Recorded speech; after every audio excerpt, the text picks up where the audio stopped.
They are where they are in the rankings for a reason. They're a top team.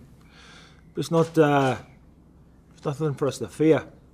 I think we're lucky in the sense that we have got a good group. Everybody wants to talk about in the main Bailey or Rambo. We don't sense when we're all together. We don't have an individual. We don't. We've got captain and Ashley Williams who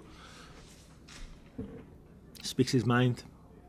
He's got the respect of everybody, and his teammates, more importantly, respect him. Everybody respects each other. So no matter who's on the pitch, we've got a mentality now that it's not acceptable to lose. It's not just another game or we've lost against Wales with minnows. It's not acceptable. You know, we've worked hard at saying we need to be harder and meaner and more streetwise as a group.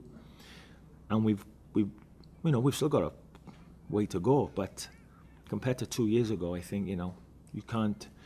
The group's unrecognisable. There's a steeliness about us as a team. I think we know how to win. We're more ruthless than we were. And it's about points. It's not about 46 games or 38 games in a season. We've got 10 games. 10 games to get it right. 10 games is 18 months. 10 games is nothing in football terms. So we've only got 10 games to get it right.